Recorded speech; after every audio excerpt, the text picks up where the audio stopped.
আসসালামু আলাইকুম রহমতুল্লাহ। প্রিয় দর্শক, আপনারা দেখতে পাচ্ছেন বাংলাদেশ জামাত ইসলামের সঙ্গে জামাত ইসলামের অফিসে এসেছে জার্মানির বিদায়ী রাষ্ট্রদূত। তিনি জামাত ইসলামের সঙ্গে দেখা করতে এসেছেন। এই যে জার্মানির রাষ্ট্রদূত বিদায়কালে জামাত ইসলামের সঙ্গে বৈঠক করে যাচ্ছেন, এটা কিসের ইঙ্গিত দিচ্ছে? আমি বারবারই আপনাদেরকে বলার চেষ্টা করতেছি, বাংলাদেশে অন্য কোনো রাজনৈতিক দলের অফিসে গিয়ে এভাবে বিভিন্ন দেশের রাষ্ট্রদূতরা এভাবে বৈঠক আমরা খুবই কম দেখি, কিন্তু বাংলাদেশ জামাত ইসলামের ক্ষেত্রে কিন্তু আমরা ব্যতিক্রম এবং ভিন্ন দেখতে পাচ্ছি। প্রতিনিয়তই বাংলাদেশের বিভিন্ন রাষ্ট্রদূত তারা জামাত ইসলামের সাথে বৈঠক করতেছে। কেন? প্রিয় দর্শক, এই থেকে একটা ইঙ্গিত আসে। সেই ইঙ্গিতটা কি?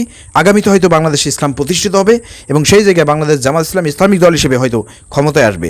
এবং বাংলাদেশ জামাত ইসলামী যদি আগামীতে বাংলাদেশের ক্ষমতায় আসে, তাহলে তাদের সঙ্গে অর্থনৈতিক থেকে শুরু করে কূটনীতিক থেকে শুরু করে পররাষ্ট্রনীতি সব কিছু মিলে তাদের সঙ্গে ডিল কিভাবে করবে, সেজন্যই তারা আগেই জামাত ইসলামের সঙ্গে বৈঠক করে এ বিষয়ে কথাবার্তা ফাইনাল করতেছে। তো আলহামদুলিল্লাহ, বাংলাদেশ জামাত ইসলামের অফিসে এসে এভাবে রাষ্ট্রদূতরা এসে বৈঠক করবে, আলোচনা করবে, এটা কিন্তু বাংলাদেশ জামাত ইসলামের জন্য একটি পজিটিভ এবং আগামীতে জামাত ইসলামের যে ক্ষমতা আসবে সেটারই কিন্তু একটা ইঙ্গিত বহন করে। প্রিয় দর্শক, আপনি কি মনে করেন? আমার কথার সঙ্গে কি একমত?